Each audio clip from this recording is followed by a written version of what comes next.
Round 17 sees the UCI Women's World Tour head north for its annual August engagements in Scandinavia. The first event of our northern rendezvous is the now traditional Postnord Vårgårda team time trial. In the small town of Vårgårda, 70 kilometres from Gothenburg, where damp conditions awaited the 80 riders.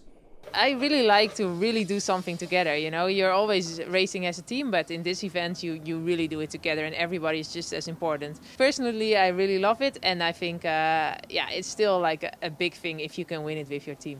We feel good. We have a nice technique, I think. It was really nice in training, especially now that the team is going to fold by the end of the season. It's we try to make the best out of it and have a good result here. 14 teams rolled down the ramp in Vårgårda for the 35.6 kilometre out and back test, which took riders to the small town of Vårgårda and back on some reasonably lumpy terrain and roads which were drying slowly, with the wind out on the course building as the day went on. The day was set to be dominated by 3 squads: Team Sunweb, Trek Segafredo and world champions in the discipline, Canyon SRAM Racing. As the last of those leading teams to start the race, Trek Segafredo set a blistering pace, heading out on the opening part of the course. Their 6-woman squad included the recently crowned 4-time European time trial champion Ellen van Dijk, and they worked seamlessly together to clock the best split time. Canyon SRAM began the day with only 5 riders, 1 less than the permitted 6. But they are world champions for a reason, and the well-drilled squad were flawless in their effort as the kilometres ticked away. Sunweb's powerful team are former world champion team time trialists, and their classy technique was obvious as the rain began to fall again, though they only managed to clock the 3rd best time at the split in Vårgårda, 15.7 kilometres into the race.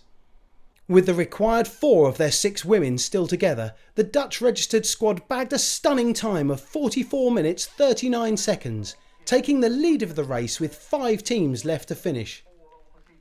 But Canyon SRAM were hot on their heels. Led by German time trial champion Lisa Klein, the German team seemed to have managed well despite starting 1 rider down, and set yet another new fastest time, this time of 44 minutes 18 seconds. But behind them, Trek Segafredo were unstoppable. As they closed in on the finish, they even overtook CCC Liv, who had started the race 3 minutes ahead of them. And their 4 remaining women emptied themselves to cross the line in 43.53, taking the race win.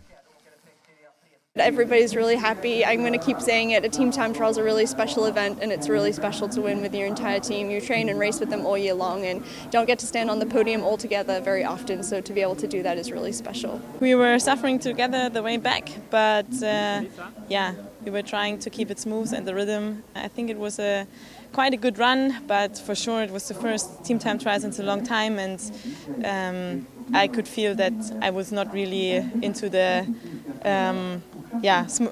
smooth rhythm changes like I'm used to. We tried to stay along together and that we could have a good pull in the end from one of the riders to go with less riders into the technical part here. Yeah, I think we give it all with the whole team and try to use our strength the way we could do it the best. So.